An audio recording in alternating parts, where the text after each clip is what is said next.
Alright guys, today's video is going to be short and sweet. You might be hearing my furnace in the background, but it's decently quiet, so I'm not going to worry about it. Somehow these things always kick on when I'm doing something. So I made this rod vise here out of some scrap steel I had. It's spring loaded, you can clamp down. I do have to cut this down to about half the size so I get a little bit more clamping out of the bolts, but so far so good. It's pretty straightforward.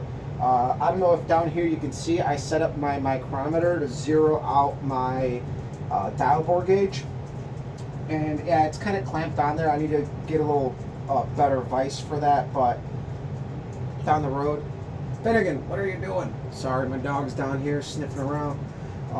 But so the best part about this is I already did all 7 assemblies fairly fast.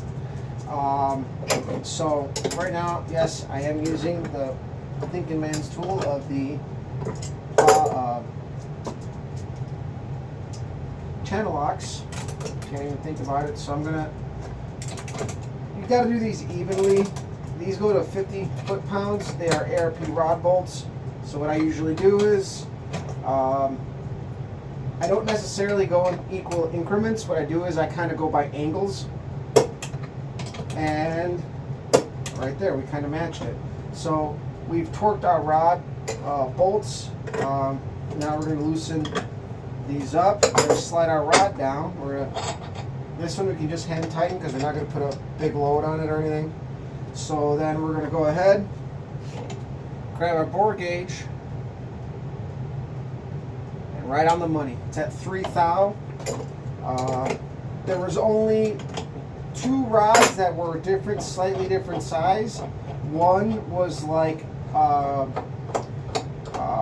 8/10, which is just under 3 thou, 2/10 under 3 thou, and there was one that was just under 3.5 thou, which, whatever, I'll live with it. That's fine. But Finnegan, what are you doing? Sorry, I'm yelling at my dog because he likes to wander around and pee on stuff. He's old. So I marked this at 003. So we are done with our rod assemblies.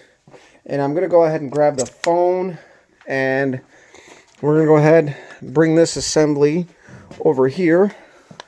And put it next to our other ones. Now, I did file fit the one ring already.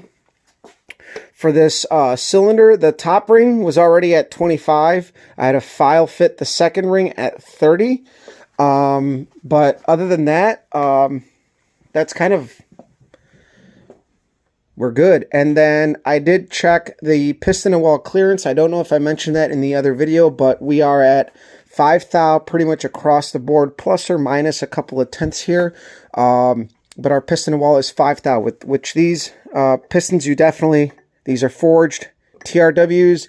They recommend 2 thou. That is totally wrong. If you're running like a cast piston, maybe that's okay. I would feel more comfortable at 3 thou on a cast piston, but these are 5. We know that our mains are at 3.5. And from here, pretty much, we are done measuring. We can move on to some of the assembly. I think for today, I'm going to... do a little bit of thinking, put some stuff on paper, and get stuff going. Now, I also have a carburetor that I got to put together for this engine, so that's going to be in the works as well. But so far, everything is good, right where it needs to be, right where it was. We just have to start kind of putting our short block together, do a little bit of final cleaning, like we got a little bit of gasket stuff here, nothing major. But yeah, and move forward and get this thing put together. So hopefully when that time comes, I can do a live stream. If you guys are interested, just let me know. So today's video is sweet and simple. Share, like, subscribe. I hope you guys liked the other video I did yesterday, which was obviously a lot longer, but it's hard to break it down into tiny tidbits, to be honest with you. So I'm just kind of showing what I'm doing, but anyway, I'll let you guys go.